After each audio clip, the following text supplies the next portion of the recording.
remember sitting down, and I think it was like at that moment that it like finally set in for me that I'm free. And I remember like just crying, and like I just spent like the 5 months as well, like not being able to cry, like shutting down all emotions Yeah. to survive. yeah. And Yeah. I wanted to cry, like even like after I was like sentenced to death, like I wanted to cry, but there was just nothing there for it to work.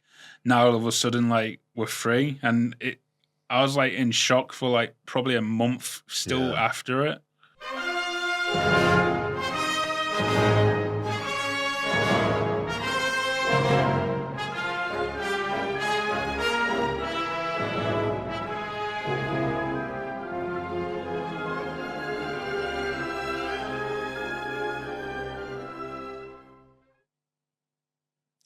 Our guest this week on The Edge is Aiden Aslin. While a British national, he is currently serving in the Ukrainian armed forces, as he was in one of the most fiercest clashes of this war so far. He was captured during that fight and held by Russian authorities and then Donetsk People's Republic militia members. As such, he has a lot of stories to tell, many of them quite harrowing. So, Aiden Aslin, thank you very much for coming and joining us. There's so much to talk about, but I'll try and do this a little bit chronologically. If people want to read how you came to Ukraine, what your prior engagements were in Syria, fighting for the forces, the Free Syrian Forces there, that's all down in your book that you wrote with my good friend John Sweeney, Putin's Prisoner. Yeah. Let's jump, however, to Ukrainian matters. And I want to talk about, you took part in one of the most important battles of this war. And thank you for that, by the way. The Battle of Mariupol, which pinned down Russian forces during the initial invasion and was a brutal fight. Tell us a little bit about what it was like to fight the Battle of Mariupol. I mean, me personally, like I wouldn't say I fought. Like, I mean, I helped like with like delivering the ammunition and resupplies because the vast majority of like the guys in my unit were doing the fighting, whereas like my guys, we were like helping like get the ammunition to them and resupply them, and then as well as this, I was like trying to document everything because of my camera that I had with me. But I think in general, like when I look back to like the fight in Mariupol, I'd probably say it was probably the heaviest like urban combat that. Oh, it was my first experience of seeing urban combat, but like I think it was probably the first like level of destruction and intensity that Europe had seen since probably World War II. And that's overshooting like the conflict in Yugoslavia, just because of like how intense it was there. And I think when I look back on it now, like especially with everyone that was in Mariupol, a vast majority of like my friends and like comrades that I was like serving with, like the vast majority of them now are like still in captivity like 2 years later. But one of the things I always remember is like how the Russians like were speaking to us after we were captured, like amongst like the guys that I'd gone into captivity with. And the Russians themselves, like they couldn't understand why it took them so long to take the city.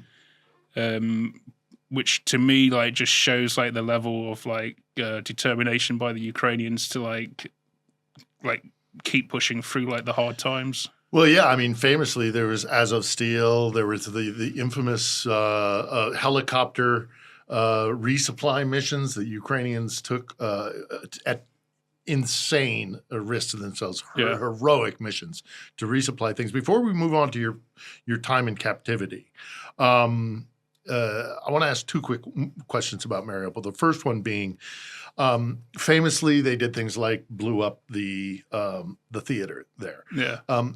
And you were documenting it. Unfortunately, that documentation has all but been lost to us. It's my understanding because you did eventually get captured. But were you eyewitness to any of Russia's war crimes in Mariupol? I would definitely say I was witness to the indiscriminate like shelling of like the civilian areas. We were in the Ilichar factory, which is just northeast of Mariupol on the industrial estate there. And every day or every night, you would be able to see like the Russians pull up with Grad rocket trucks, and then they'll just shoot a volley and go over us, and then go into the civilian area behind us. But at that time, like I knew we didn't have anyone in the areas where they were shooting, because we were all like garrisoned like on the outskirts, and then day by day the line would like gradually go by. But the areas they were like primarily shooting, like none of us were based there. So, like, I mean, I think for like the first 2.5 weeks, we didn't really take any shelling, even though we were surrounded. We were able to see them like shoot, and then we would hear it like fly over us into the city behind us.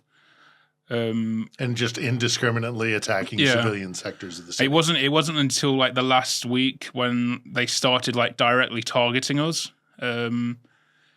And I think on top of that as well is like just the amount of like civilian casualties that would be coming through our position because I was working in where the HQ was. We had like the medical like staff point at our location, and every now and again there'd be like quite a few civilians that we brought in, like because at that point there was no working hospital.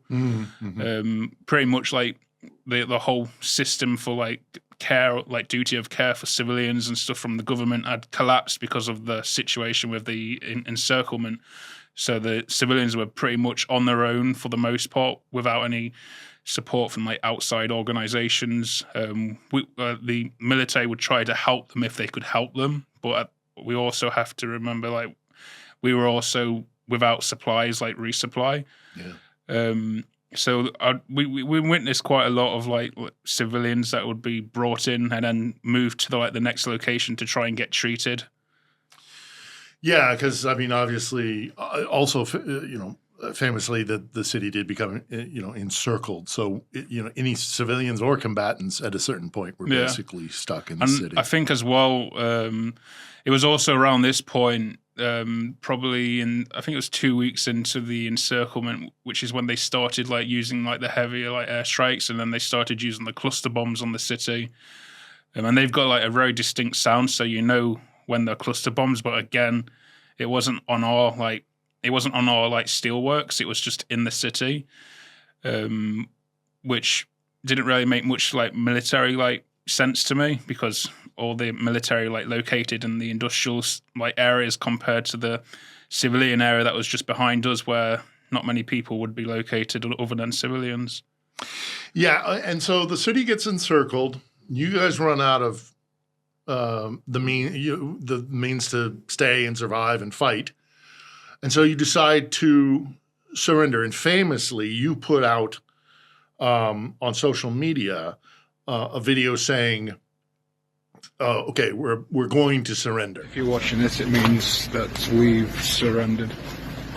We've lasted about a month, 2 weeks in the city of Mariupol.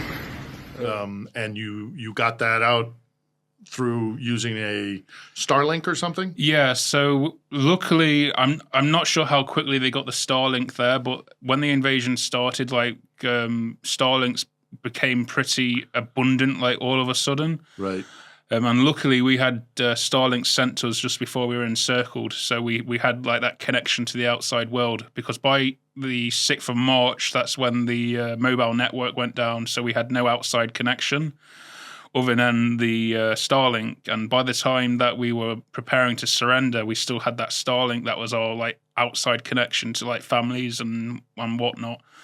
And I knew with my situation, like I'd most likely be treated different because I'm a foreigner. Right. I was expecting, depending on who it was that was going to take me into captivity, I'd heard maybe like from what I'd read online that the Chechens they were in Mariupol, and then there was also like rumors of like Wagner being in Mariupol. Mm-hmm. There was a Telegram post that I got sent by a friend.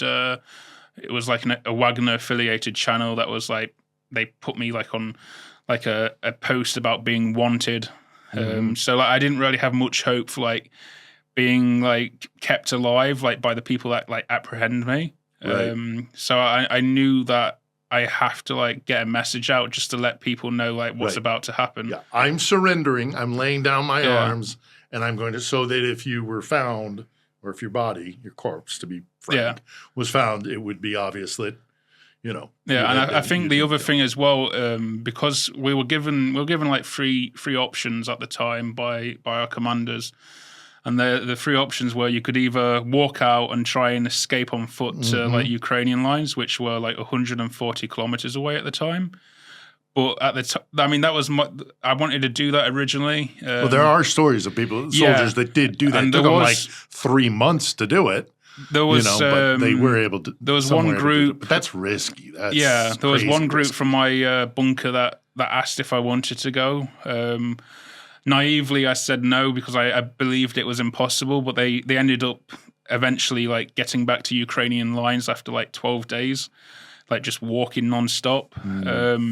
And the other option was that you could try and break out in the vehicles that we'd spent the last month like welding like steel plates onto the side, just to give some mental like security. Right. But the day before this whole surrender happened, we were ready to like roll out and fight our way to like Zaporizhzhia. But for some reason that I don't understand why or know the circumstances behind it, was cancelled at last minute.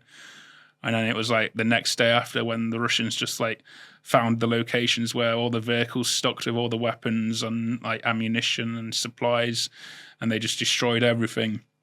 And then the third option was that you could surrender officially. And at the time there was probably around like 400 to like 800 people in the bunker at this time, because we've got ourselves into another predicament, because now the steelworks is in a second encirclement. So not only were we encircled in Mariupol, we're now encircled around the steelworks. So like the spacing is like very small, and especially with the amount of people that we had in the steelworks, like I was thinking that if there's no way like we're not going to be able to get out on foot, and we're definitely not going to be able to get on the Technics like now, because they already know what we're attempting, so they're expecting it. So I figured the best option would be to surrender, because not only are the vast majority of my unit like surrendering, people will be witness to me being alive and surrendering. So I knew like if the worst, because you surrendered as a group. Yeah. So I knew that if the worst did happen, at least there would be people to say that they saw me surrender, and that was the last time that they saw me before I disappeared. So I was trying to like set myself up for the long term, like with the Geneva, like Hague and all that, in case anything did happen. Yeah. So, and then the story of your surrender again is a great story to tell, and I urge anybody to go and read it. But getting past the specifics of how the surrender went, once they've got you, and you are put into the hands of the DPR, the Donetsk militias, not Russian custody, but you're in the custody. How was your treatment during captivity in general? In general, when I was surrendering, like I wasn't like naive or gullible. Like I wasn't like under the belief that like I'm going to be going into somewhere like nice. Like I understood fully like what I'm going into, so I fully expected to like be beaten like maybe a few times and mistreated. But the level of what I thought it would be was probably 100 times worse, just because there wasn't any logic to anything that they were doing, at least from my experience with what I saw. And then also you've got like just the treatment of like just everyone, like even like military, non-military. At one point there was a disabled person that they picked up off the street and they just threw him in with us. Like just a civilian off the streets? Yeah, he was like disabled. He couldn't speak and couldn't walk. To what end? Why? Just because he looked homeless, but he didn't. They took his clutches away from him, so he wasn't able to like walk or go to the toilet. I mean, for the first month we spent in like probably a room smaller than this with like 30 people, like no toilet. For how long? 1 month. In a room this size with 30 people? Yeah, maybe a bit smaller. We didn't have any toilet. We didn't have access to like water. We got given a bottle of water, but it had to be shared between like 30 people. And we got like one piece of bread a day. I mean, I was going to ask you, did you see any war, crimes during your captivity? But you just described it.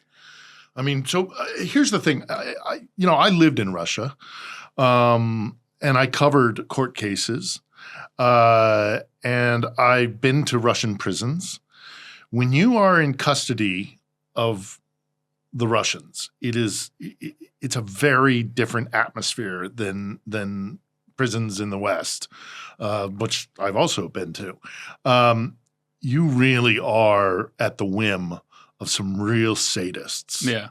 And it's designed that way. Was that your experience? I heard you tell stories of like them making you sing the Russian anthem or sing, call out glory to Ukraine, glory to Russia, or, to the strength of Donbass, or they make you chant these things. Yeah. And if you didn't do it, you were beaten. Yeah. I mean, after the first month, after I was taken from the first location, I was then sent to like this CISO, which is like a pretrial detention center. Before you go to court. So that's how it's supposed to work legally, but that's never the case in like Russia. But when we got there, like it was like same sort of like what you just described. They've got the worst kind of people as prison guards, people that are like underpaid, that aren't on the front line for a good reason. And in there, there is no. Like a lot of people like to say like they would keep their pride and stuff, but like in there, like if you keep your pride, you die, and right. I've seen that. Yeah, well, see, this is the thing. I mean, you look at like Navalny. You look at people have died in Russian penal situation. Now, you were in a prisoner of war camp, but I'm imagining it was pretty much the same. Because the standard of treatment. Yeah, the prison I was in though, it was the same. It was a prison in the center, Donetsk, but it was mixed with the civilians. So we had like one block that was like penal. Yeah. So just penal prison. Political prisoners? There was a lot of political prisoners there. There was quite a few people that were just there just for saying something on the Russian equivalent of Facebook, or because they got into the bad pockets of like some politicians that are infighting amongst each other. And you'd always be able to know this because like, even though you would never be in a prison cell with the civilians, like you would always hear them talking to each other, like out the window. And we had like one guy who was from like Abkhazia, which is like currently occupied by Russia over in the Georgia. Republic of Georgia. Yeah. And you just like listen to like a lot of them just talking to the other cellmates, and then we could never talk to them, but we'll just listen to what's going on, because it's like the best thing you can do there is just like listen to what's going on. Although also oftentimes when you're listening to beatings. Yeah. And even you recount at least one story of listening to them beat a man to death. Yeah. So this happened in July, and when you come to this prison, you go through a processing, and it's kind of like a false sense of security, because when you arrive there's like a bit of shouting, but like they don't beat you. Like as you're going into the processing, they just do like a standard like prison entry process where they take your blood and all that, and then they put you in a cell, but you've got this like false sense of security. And then we've just had our photos taken. We've just seen the medic to make sure we don't have COVID or tuberculosis. And then we're like in this cell waiting to be taken to our like prison cell. And this is like the moment when they come and take the new arrivals. They put a bag on their head, and then they like instruct you to lay down, and then you have to crawl from the processing area to your new cell. Luckily for me, my cell was like 100 meters down the corridor. But because I spent like the next 5 months, the next 4.5 months there, and because we were so close to the processing area, like we quickly like learned like who our new arrivals, we quickly learned like the schedule of the prison, of like what days like new arrivals arrive, like what day like it's pretty quiet. So by the time that this individual arrived who died, We could tell it was like abnormally long, like from the length of time it took him to like crawl from the processing area. And then obviously when he came to the prison cell, we already knew like he was pretty worn out because it took like 30 minutes to do a 10-minute crawl. And we could just hear like that like his voice was just like crispy, like really out of breath, like sort of crispy.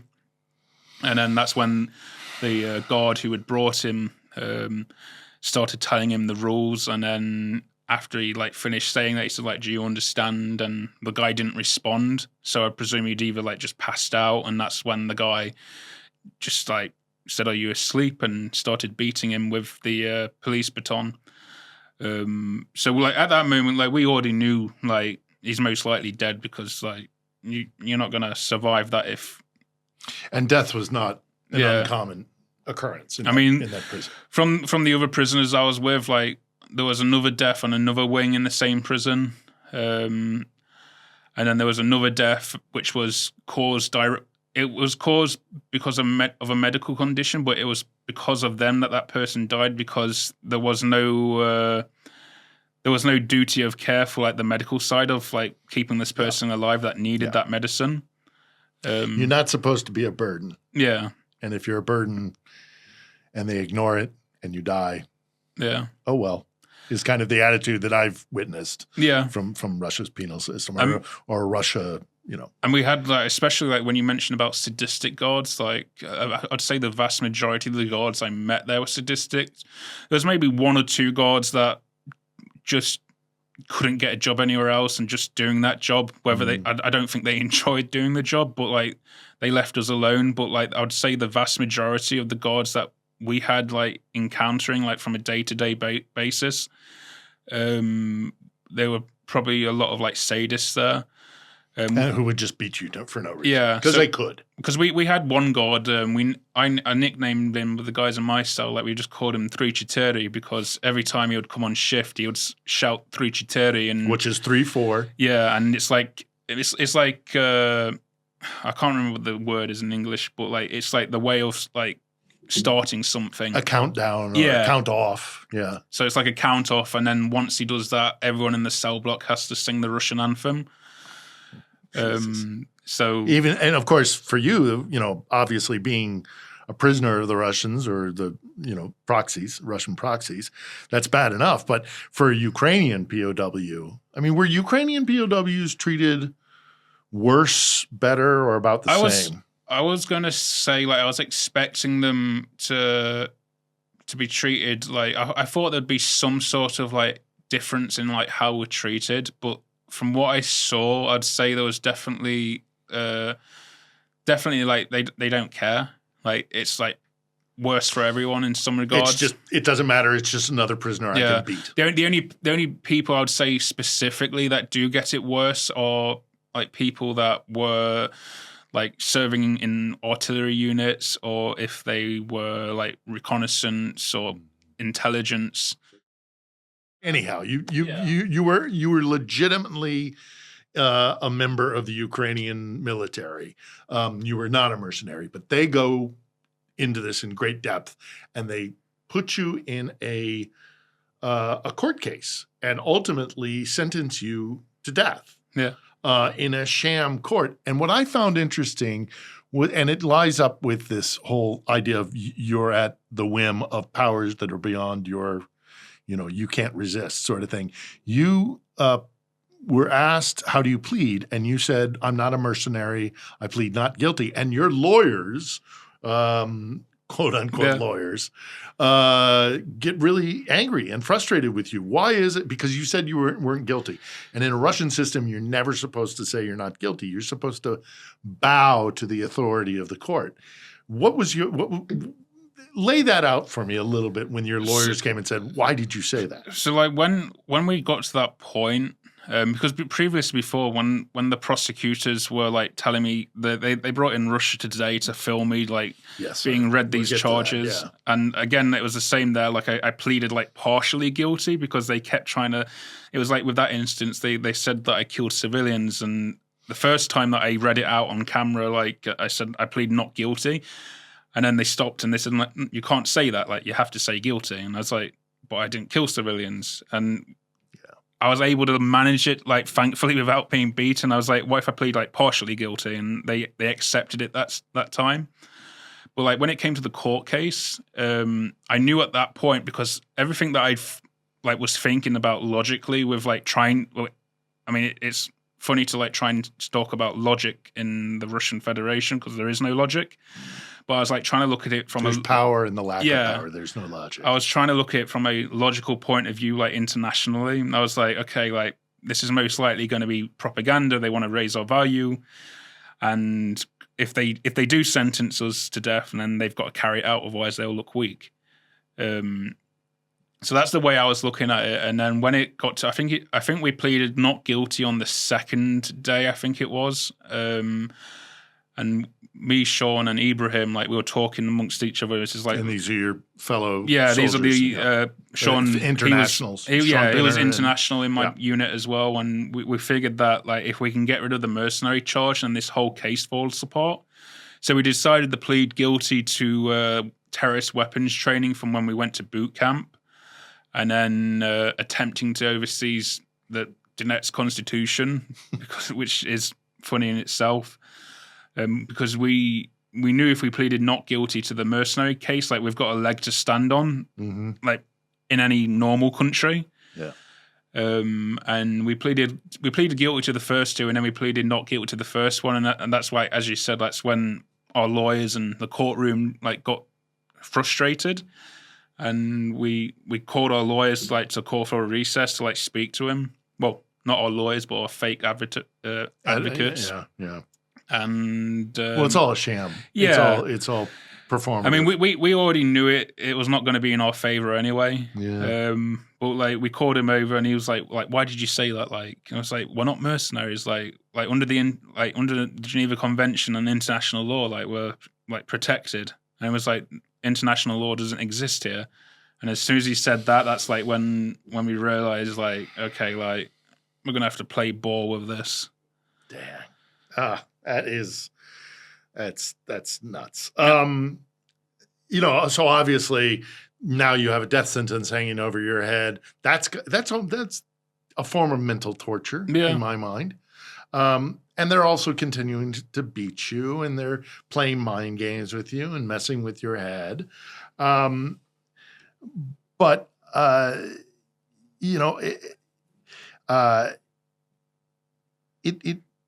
it makes me wonder,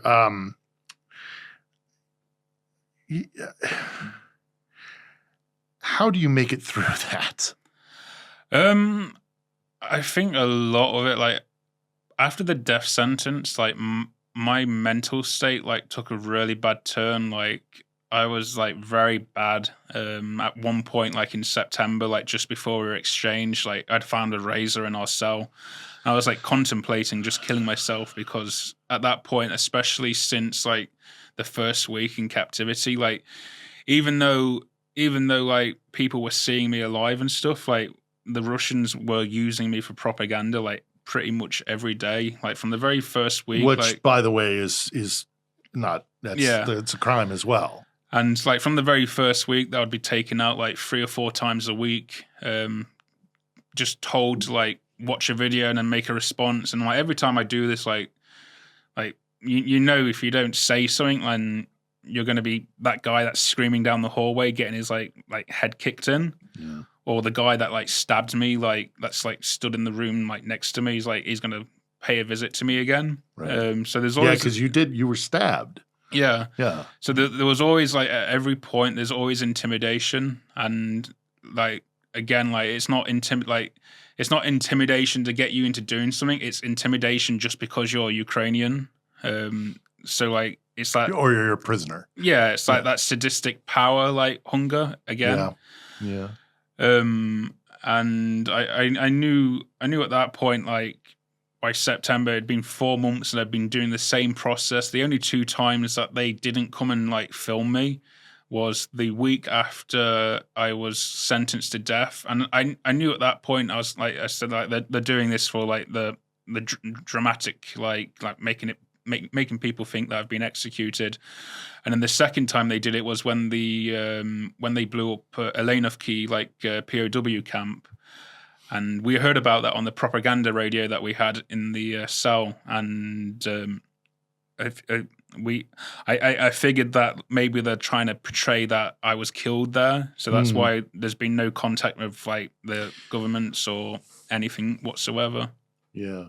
Because then eventually when you are released, and you've talked about this publicly, is the fact that you're released a few weeks or in short course after your release, they have the sham referendum. Yeah. And they officially become, Donetsk officially, as far as Moscow is concerned, is adopted into the Russian Federation.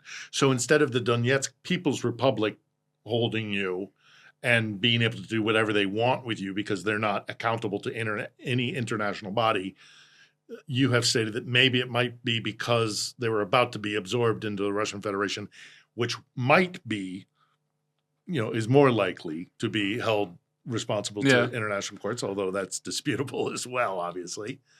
Do you think that the timing of it had something to do with that referendum? I think the timing of it, because I had this, every time we'd hear on the propaganda radio, they'll be talking about like how they're getting ready to do a referendum to join Russia, and I remember like discussing like with my cellmate like if we end up joining Russian and like this whole like death sentence thing like disappears, and then they're going to be held accountable like to a degree, from what I thought. So I definitely think it had a very big part to play with it. Especially considering that they released all 10 of us. They released all 10 foreigners that were caught like in the military and in the zone. So yeah, I think that did play a part in it, because again, it was like we were released and like 10 days later, like referendum. Yeah. And also, before we move on past your time in captivity, you were all, I mean, some of the kind of useful idiots and the propaganda mouthpieces that are used by Russia in the English language sphere, they trotted them. So you were talking to other Westerners who had been brought in by Russian authorities to kind of basically vilify you and you're a baby killer, you're attacking innocent civilians and that kind of stuff. I mean, it's bad enough when you're doing it to a Russian. Yeah. You're being interrogated by a Russian, but when you're trotted out to be interrogated by someone pretending to be a journalist, but he's really just an information warrior. I mean, I think the funniest part was like, because I've lived in Ukraine now for like, I think it's like just on like 6 years now. Like I knew a lot about like the Ukrainian conflict, like with Russia's invasion in Crimea and like Donbass. Mm-hmm.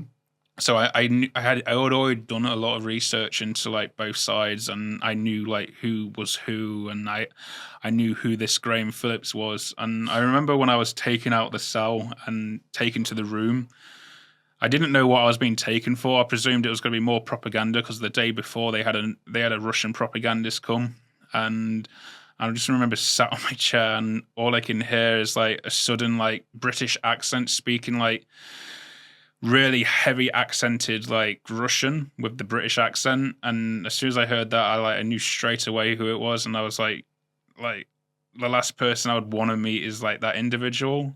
And I think the funny thing is that out of all the useful idiots I met, like he was the worst, because even like the other like useful idiots like John Mark Dugan, mm-hmm. And I'll be honest, he's a useful idiot. He's got his biases against the West because of his own misdoings. Yep. And he even said to me that he thought like Graham was a cunt, basically, for like doing that. But it's people like, especially like Graham, like when your own people are calling you like the bad guy, like that really paints and leveling the same kind of BS accusations that Moscow would level against you, which is always born out of lies. I mean, but to have a fellow Brit sit across from you and film it. I think the worst part was he was from the same town, like down the road from me. Oh, jeez. Yeah. Jeez, what a scumbag. Well, he'll get his comeuppance eventually.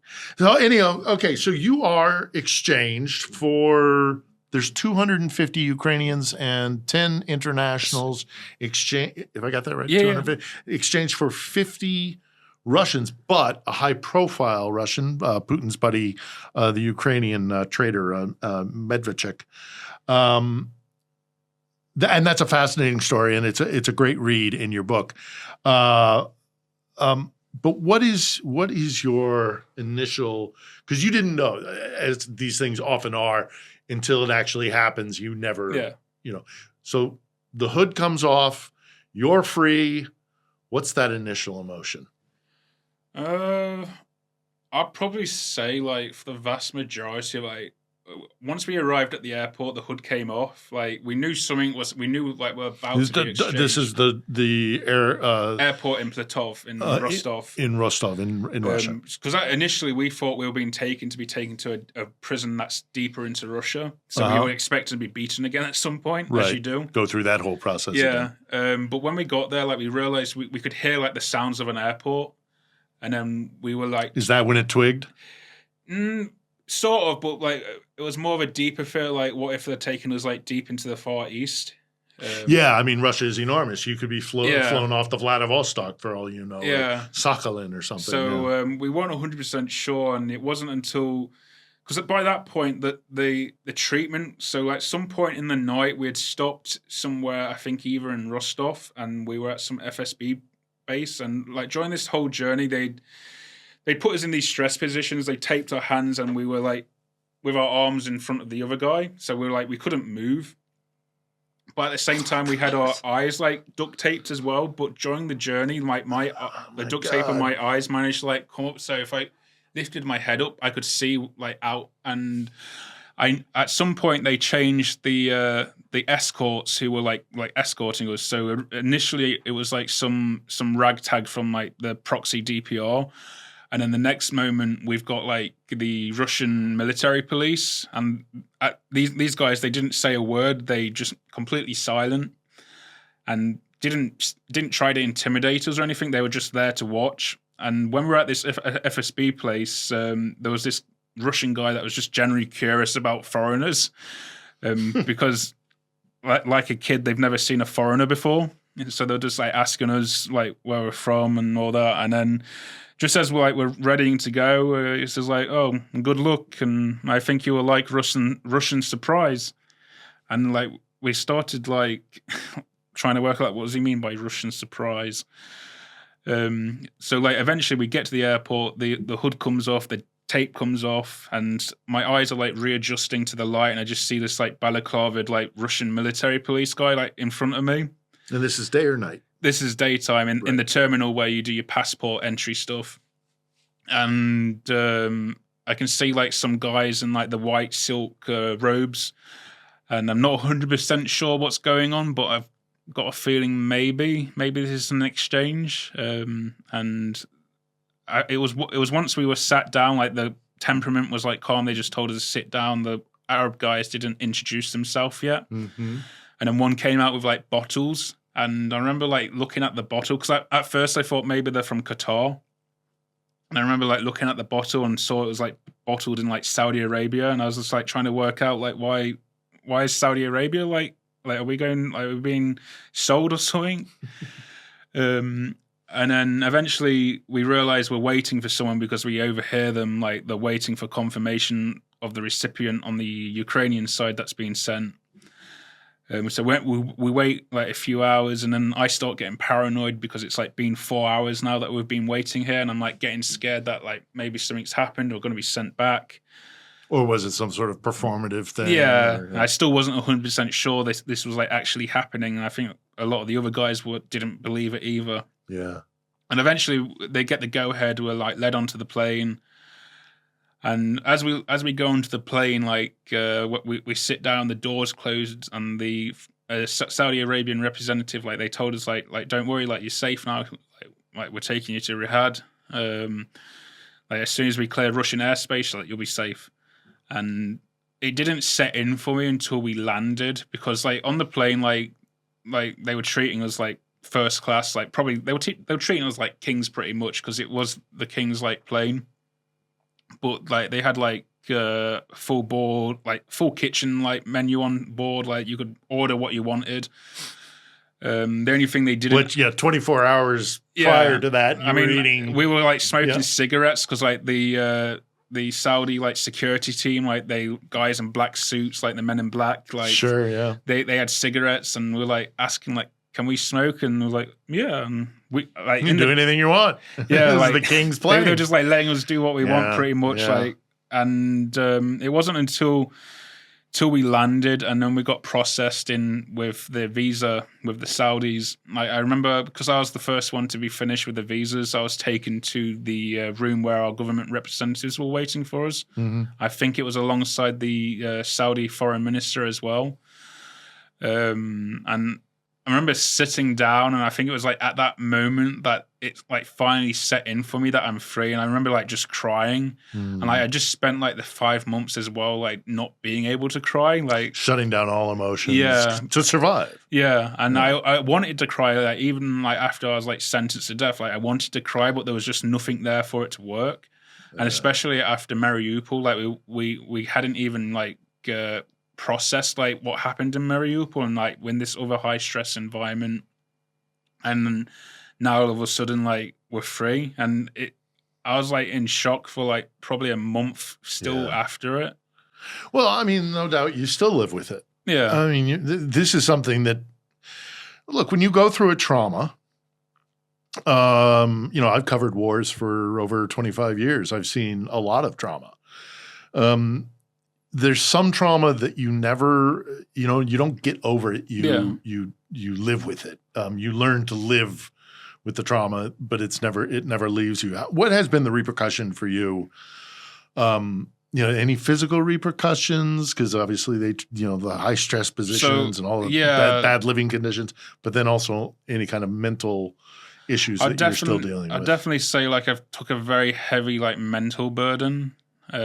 Especially with the process of like how we were exchanged. Because we were exchanged like via like Saudi Arabia and then sent back to Britain, there wasn't really any sort of like mandatory like rehabilitation like center that we were sent to compared to if we were like exchanged back to Ukraine like directly like normally happens. Guys will go to the rehabilitation hospital for like 3 to 2 months, like depending on the like problems that they have. Yeah. So the Ukrainians have been very good with dealing with PTSD. Yeah. Yeah. So like for me, like we were in Saudi Arabia, and then the Foreign Office, like because we were taken to the hospital to get checked out, the Foreign Office like told us like we had to leave because they said we're still not safe because we're in Saudi Arabia. So we ended up knowing the Foreign Office, they just wanted to get you back to Blighty as quickly as possible. So like we had to like check ourselves out of the hospital and like go back as quickly as possible. And then once we got back, like our family were waiting for us at the hotel in Heathrow, and they just like let us go. And that was like the last time that I had any like medical like sort of stuff. Oof. However, like since I've come back, I hope you've gotten some sense. Since I've come back to Ukraine, like I struggled a lot because I wasn't in the military, like serving. Right. So there wasn't really. I just spent like the past like 4 years like serving in the military, like Mariupol captivity, death sentence, and then all of a sudden like nothing. So like that. Yeah, took it's a very, sharp turn, isn't it? Yeah, that took so a very one heavy, day you're in a prison in Russia, and 24 hours later you're back in Blighty. I mean, that's just. So I didn't have any like avenue. I mean, I got given like phone numbers to like talk to charities and stuff, but for me, it didn't work for me because like I needed someone that can like motivate me. Do you think also maybe you needed somebody who specifically was trained in kind of war or? I would say so, because I remember I spoke to one person and like I would talk to them, but like I mean, I'm sure the person was like an expert and everything, but like. They didn't understand what I just come from. Yeah. So it was hard for me to like tell them something. Yeah. Whereas sadly in Ukraine, it's a pretty regular thing. Yeah. Yeah. So, well, I look. I hope you a very productive road to recovery, and I know that it's been tough. So, God bless. But I want to touch some bigger picture things as we round down here to the end.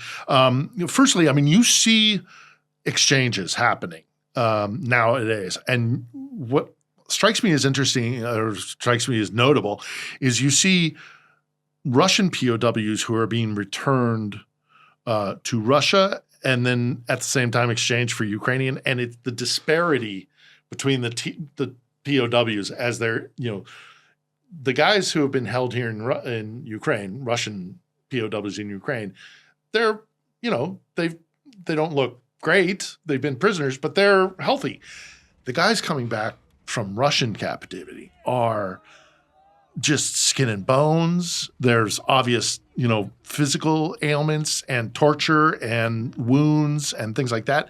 They come back to Ukraine. They fall onto the soil. They kiss the soil. They're given flags. It's deeply emotional, but you can see the difference in conditions. What do you think that says about the difference between Ukraine and Russia? I'd say it says a lot of things, like even like just from a basic level. I mean, last November I visited the POW camp that's in the western part of Ukraine for like Russian like prisoners of war. Mm-hmm. And I went there with an open mind, like expecting to see like the sort of stuff that I'd experienced when I was in captivity, where they like tried to portray it as like we're taking care of them when they're not. So I went in there like expecting to see stuff like that, and I was quite impressed because no matter how much I was like trying to play devil's advocate, like with like looking at it, like everything seemed pretty normal. There wasn't anything that I sensed that seemed like suspicious.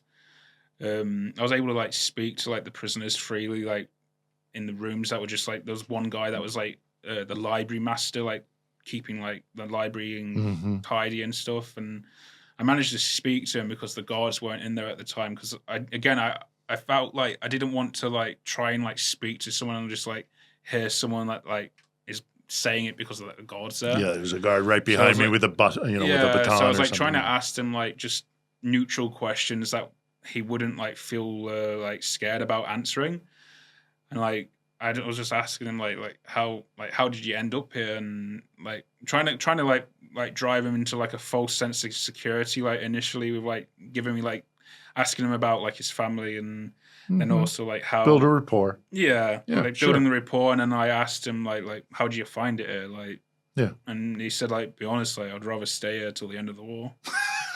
And yeah. Like, probably better than if he's from some podunk little village out in Siberia. Because if you ask that to like to me or any of the other Ukrainians, like if we want to stay here till the end of the war, like we probably would have like given the most like timid answer with like trying to think of like what do we say to that, but like with the way he said it, it was just like so fluid, and like there wasn't like any thinking about what like about the question, like he just was fluid with the answer and like happy with it. Yeah. And I think that's like the big drive when we try to look at like how Russian captivity is and Ukrainian captivity. I mean, no doubt about it. I mean, I'm sure there's like Russians that do get a bit of a beating. Like this happens in every war. There's every conflict that there's been in, but like, there's a certain line that is like drawn when they have to like treat people accordingly. So like again, like you'll see like war crimes committed. You see them every side of a conflict in any conflict. But I think the key difference, as I've like said many times before, is like an individual like commits this crime, that's not a representative of the state, of like the country that he's fighting for, but like it's a different matter when the state is actively like encouraging this to happen and for people to get away without any repercussions. So I think it definitely shows a bigger picture of like how the state like basically pushes like torture on like whoever it is. Like you could be the enemy, you could be their own citizens, and we only need to look at like the history of like Russian like penal like colonies, and what they do to their own inmates there. So, and the difference I find, and not only in Ukraine but in the West in general, is that when an individual commits a crime and it's found out, they're held accountable. There's no accountability in Russia. There's none whatsoever. It's totally overlooked. Yeah. You know, it's in some places it's actively encouraged. You know, so yeah, I see a distinct difference in just value and the value of human life and morals and all the rest of it. So I think it's distinctly different. And that builds me to my last question, and that is, you're back in Ukraine. You're supporting the Ukrainian war effort. I want to see Ukraine win. You want to see Ukraine win. How do you think this war is going to end, or what do you think the future of this war is? And most notably, the city that you fought for, Mariupol. And if I have a concern of one city in this country that will be kind of, abandoned, it might be that that Mariupol might be the one that is sacrificed, which I think would be a tragedy. So how do you think this war progresses, and what are your thoughts about Mariupol? I think ideally for me, my ideal wish would be for the whole Ukrainian territory to be liberated. But I also have to be realistic with what we're working with, and at the moment Ukraine's fighting with its hands tied behind its back, because we can only do so much because we've been forbidden from doing other things. So unless that changes, I'd be very I'd be very surprised if we managed to get back the Donbass or the Donetsk, Luhansk regions. I do think at some point because Russia at this point they're on war economy, and you only need to look at history to see how that turns out for the country that does it. So sooner or later, I think it's going to start hitting the Russians are living inside Russia a lot harder, and then it will start creating a lot more problems, because even now there's a lot of problems that are being created. It's just not on a greater scale yet. So while the civilians that live in Moscow are living a good life, there's civilians outside of Moscow or St. Petersburg that are outside that understand that they've got a good life, but they see it through what Moscow wants to see them. Yeah. So sooner or later, it's going to catch up to them as it always does.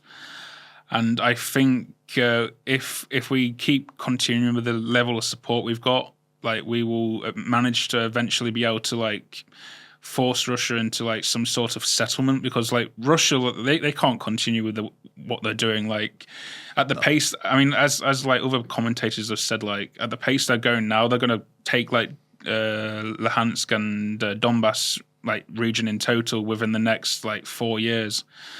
And they're losing a lot of guys on the front, and a lot of people say Russia's winning, but Ukraine is playing it smart. I mean, we're taking a lot of casualties, but this is war. This is what happens, and a lot of people aren't used to seeing this kind of level of war, because the last time we saw this was World War II. So when people look at this conflict, they try to compare it to Afghanistan or Iraq, where there wasn't that many casualties compared to this.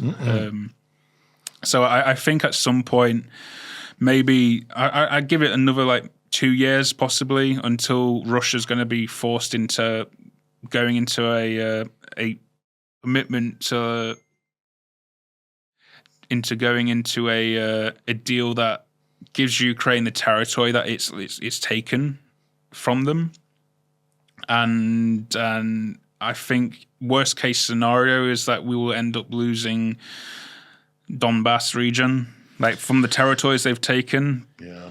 In exchange for Ukraine being allowed to go into NATO and get reassurances this won't happen again. And I think the other thing as well is this is Russia, it's similar to the Soviet propaganda method.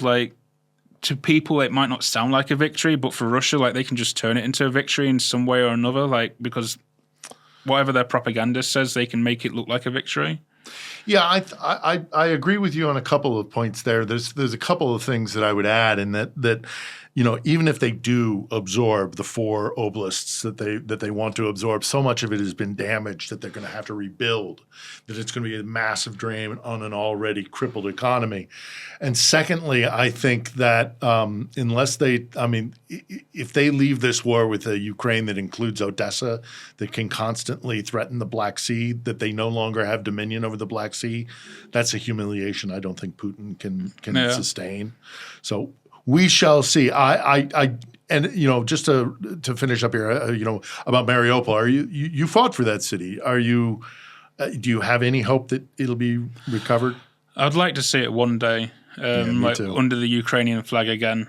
Just because, like myself and like many of my friends, like they have families there. They have like friends that are still there, like living under occupation. They still talk to them, like they still tell them like what the situation is there. Like now, this city's like pretty rampant. Like you've got like the Chechens that are just running around doing whatever they want. And they build a Potemkin village there. Yeah, but the reality of it is quite different. Yeah, is my understanding. And it all falls back to like the propaganda of like. And I think the best way when I try to look at like Russia now, because again, like Russian and Soviet propaganda, it's not exactly the same, but it's very similar because they've evolved from it. Mm-hmm. And I think the best way when I look at this now is like if I had to like describe like Russia like as a country, I would tell someone to read like 1984, but instead of like focusing on like the Soviet Union, that was like described in that as Oceania. That was described as the Soviet region. Yeah, the Eurasia. I would describe like Russia today as like Oceania because everything that I've seen like and read in that book, like very similar in the terms of like propaganda and like George Orwell, like he wrote and the that. double speak and the yeah. So he wrote that because like he knew about like these ideologies, double think, rather, and he knew about like the Soviets and especially like at the time with the possibility that the West might turn to fascism. Which thankfully it didn't, but like everything that he like wrote about there, like has pretty much evolved in Russia into being that story that he wrote about. Yeah, the sooner they can get rid of Putin, the better for them as well as the rest of the world. So, and thanks very much for your time. Look, you're Cossack Gundy on social media. Are there projects out there, stuff that you want people to be aware of? Obviously, there's your book, Putin's Prisoner.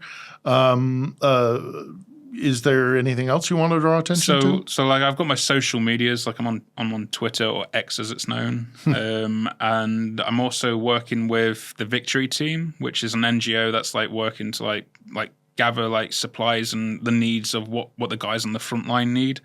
Okay. So we're a charity that just like tries to get funding so we can get guys like kit or like warm clothing or whatever it is that they need to survive.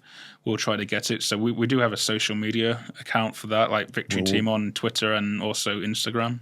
We'll put all the links in the description area. So Aiden Aslin, thank you very much for coming today. Thank you for everything that you have done for Ukraine and continue to do for Ukraine. And let's just hope that there's a bright future ahead for this country. Yeah. And I hope you have a strong and healthy and full recovery from the trials that you've been through and the sacrifices you made. So thanks very much. Thank you. All right.